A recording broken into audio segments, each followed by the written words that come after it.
तो पहले आपसे क्षमा चाहता हूं कि आपको रविवार के दिन डिस्टर्ब किया और फिर आपको बैठना पड़ा क्योंकि प्रधानमंत्री का कार्यक्रम हो गया था। लेकिन विषय ऐसा था जिस पर आप लोगों से बात करनी जरूरी थी पार्टी की तरफ से। ये विषय भारत की महामहिम राष्ट्रपति जी के शुद्ध अपमान से जुड़ा हुआ है, जो बंगाल के मुख्यमंत्री और उनकी सरकार ने किया है। आपको मालूम है कि द्रौपदी मुर्मू जी संथाल फिल्म फेस्टिवल के उद्घाटन के लिए बंगाल में सिलीगुड़ी गई थी।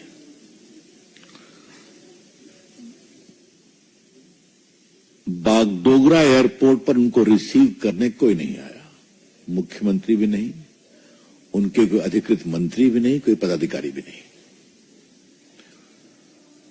और ये जो संथाली फिल्म महोत्सव था, आपको मालूम है कि बंगाल में भी और जुड़े झारखंड में भी संथाली लोग बहुत हैं, स्वयं अपनी राष्ट्रपति भी संथाली हैं। तो एक बड़ा ही कार्यक्रम था जो सिलीगुड़ी के ओपन मैदान में था। उसकी अनुमति लास्ट में कैंसिल कर दी गई और जो एयरपोर्ट है उसके बगल में एक छोटे से हॉल में वो कार्यक्रम कराया गया, जो संख्या भी नहीं थी। स्वाभाविक है, राष्ट्रपति जी को बहुत दुख लगा और उन्होंने बड़े स्नेही शब्दों में कहा कि ममता जी तो मेरी छोटी बहन है, लेकिन राष्ट्रपति आते हैं तो एक प्रोटोकॉल का पालन होता है। जो सब अखबार में बड़ा विस्तार से छपा हुआ है। और बाद में वो उस हॉल, वो उस मैदान में गई जहां बड़ी संख्या में आदिवासी बंधु आए हुए थे फिल्म फेस्टिवल को देखने के लिए। उनको पुलिस आग भगा रही थी कि तुम्हारा सिक्योरिटी पास नहीं, कैसे जाओगे। और ये सब महामहिम राष्ट्रपति जी ने स्वयं देखा, क्योंकि खबर मिली कि वहां बहुत लोग हैं जिनको आने से रोका जा रहा है। तो ये फिर स्वयं भी चली गई। ये क्या है? शुद्ध भाषा में मैं कहूं,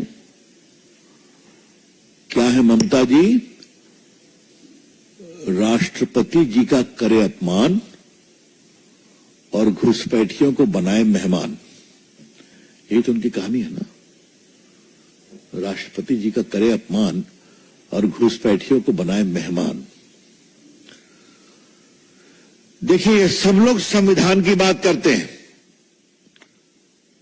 और ये बात मैं भाजपा के राष्ट्रीय मंच से बहुत खुले शब्दों में बोलना चाहता हूं। ये सब लोग बात करते हैं कि संविधान खतरे में है।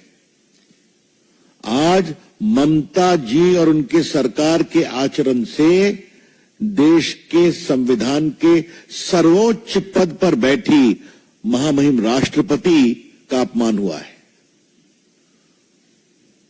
और वो क्या कह रही हैं? रोज चले आएंगे तो हम क्या करेंगे? जवाब है उनका कि 2 दिन के इंफॉर्मेशन पर चले आएंगे तो क्या मतलब है इसका?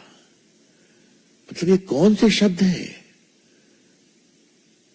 मैंने भारत के राष्ट्रपति एक आदिवासी महिला है, संथाली हैं, भारत की राष्ट्रपति हैं।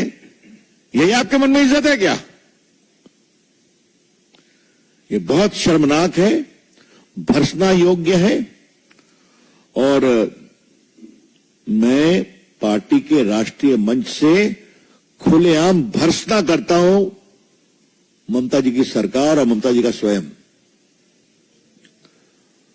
देखिए मित्रों, ये लोग बार बार लोकतंत्र की बात करते हैं, लेकिन आज मैं थोड़ा ममता जी के कई निर्णयों के बारे में बताना चाहता हूं।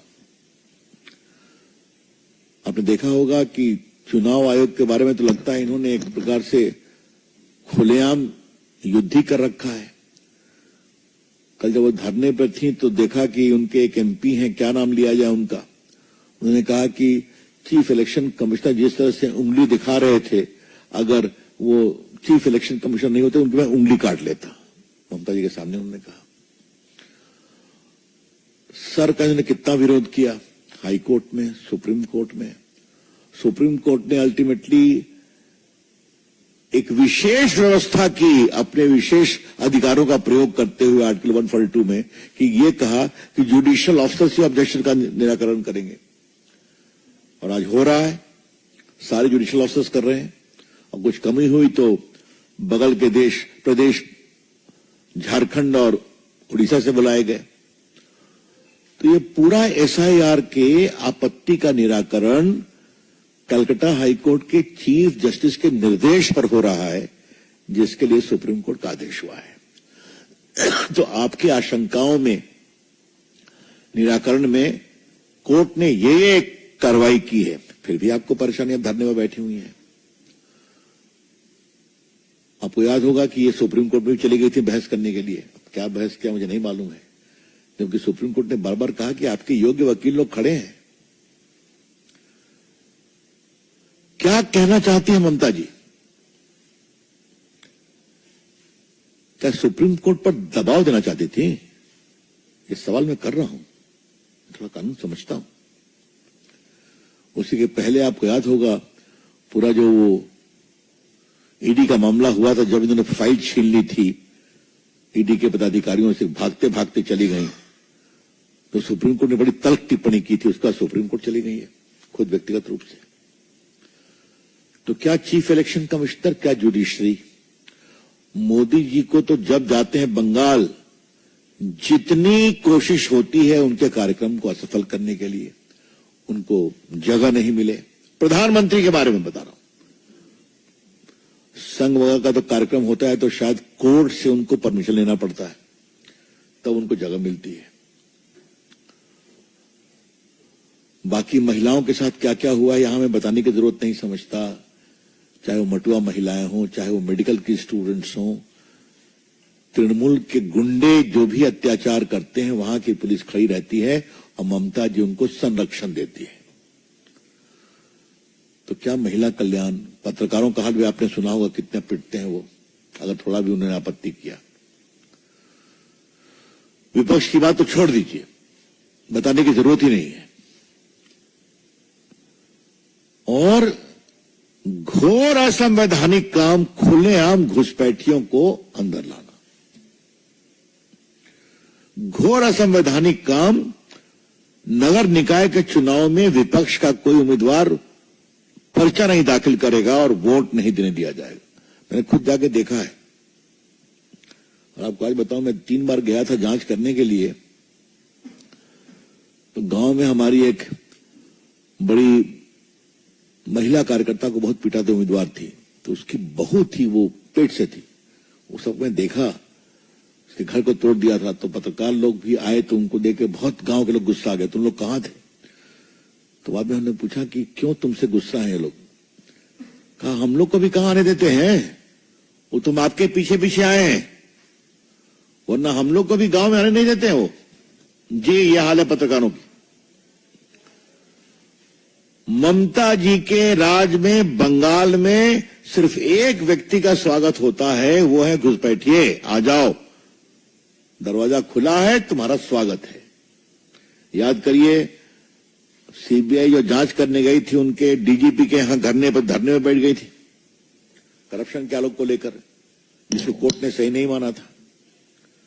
तो क्या जुडिशरी, क्या प्रधानमंत्री, क्या चीफ इलेक्शन कमिश्नर, क्या इलेक्शन कमीशन, क्या विपक्ष, क्या मीडिया, सब पर ममता जी की सरकार और ममता जी के निर्देश पर विरोध नहीं अत्याचार होता है। और इस संविधान की बात लोग करते हैं। कृपया करके ममता जी संविधान की बात करना बंद करें। I would request Mamata ji, please stop making a फसाद of constitution is in danger. If you cannot give respect to the President of India, who is apart from being the constitutional head, is the supreme commander of armed forces, hails from a tribal community, a distinguished lady, और आप बात करती है संविधान के खतरे की। मैं तो राष्ट्रपति जी की बहुत तारीफ करूंगा, क्या संयम से उन्होंने टिप्पणी की है कि ममता जी मेरी छोटी बहन है, लगता है नाराज है, यही उन्होंने कहा बस। मतलब अगर आदिवासी आकर के फिल्म फेस्टिवल में पार्टिसिपेट करते तो क्या आपको परेशानी हो जाती क्या? वो कोई वोट मांगने का धंधा हो रहा था क्या? ये है इनकी स्थिति। तो इनकी हम बहुत ही भर्त्सना करते हैं। राष्ट्रपति जी का जो अपमान हुआ है, पूरी भारत सरकार और पूरी हमारी पार्टी खड़ी है। हम इस पूरे अपमान का पूरा तिरस्कार करते हैं। ममता जी, आपकी हम भर्त्सना करते हैं। आपने शर्मिंदा करने वाला आचरण किया है जो आज तक आजाद भारत में भारत के किसी भी राष्ट्रपति के साथ नहीं हुआ है। इसलिए हमने पूरी भर्त्सना की इसकी। हम उम्मीद करते हैं कि पूरे देश में एक संदेश जाना चाहिए कि ममता जी की तानाशाही प्रवृत्ति इतनी बढ़ गई है कि she has become a law unto herself, कि मैं जो चाहूंगी करूंगी मेरे प्रदेश में। ये ठीक नहीं है। देश चलता है लोकतंत्र से, लोकलाज से, शुचिता से और संस्थाओं के सम्मान से। ममता जी ने निर्णय किया है कि मैं किसी भी संस्था का सम्मान नहीं करूंगी। तो ये सब हमारी कुछ पीड़ा थी, चिंता थी, तो ये मैंने आपके सामने रखा। अब आपके कोई सवाल हो तो बताइए। जी TMC have come out and they are saying that BJP is using the post of the president for the political gains. And secondly, today Mamata Banerjee is seen on a stage playing dhamsha, which is a traditional Adivasi instrument. So on one hand, as you said, the private president has been insulted, and on the other hand, she is playing dhamsha. The first part is, it is shameful and nonsense to commit that we are using the president. Very unfortunate. Deplorable, condemnable. The president has gone for a Santhal Film Festival function. What is so political about it? And what instrument she is playing, I can only say guilt consciousness. हाँ, हमको समझ में आ रहा है कि आदिवासी नाराज हो गए हमसे, निश्चित नाराज होंगे। उनके फिल्म फेस्टिवल में संथाल समूह के लोगों को आपने आने नहीं दिया, राष्ट्रपति को आपने बोलने नहीं दिया, अपमानित किया, तो ये दिखावा करना बंद करिए। और किसी का सर इसके अलावा सवाल है? हाँ, और कोई सवाल तो नहीं? बोलिए क्या? सर, बिहार में आरजेडी जो है वो बीजेपी को आरोप लगा रही है कि नीतीश कुमार राजसभा गए नहीं है, उनको बीजेपी ने बहा लिया है। वही यही कह रही है कि नीतीश कुमार पहले आरजेडी को देते थे अपने परिवारवाद को लेकर, नीतीश कुमार को आरजेडी का सफाया कर दिया बिहार की जनता ने, तो क्यों गंभीरता से मैं नोटिस लूं? बोलने दीजिए। ये इरिटेशन में बोला हुआ एक प्रतिक्रिया है। बाकी नीतीश जी आ रहे हैं दिल्ली में, उनका बहुत स्वागत है। उन्हें स्वयं चीजों को स्पष्ट कर दिया है और उनके पोस्ट, उनकी ट्वीट, उनकी नेताओं की बैठक में उनके कमेंट, तो हम सभी नीतीश जी का बहुत सम्मान करते हैं। नीतीश जी ने बहुत बड़ा अपने आप में रचनात्मक स्टैंड उठाया है और इतनी हल्की बात नहीं होनी चाहिए। बहुत बहुत धन्यवाद।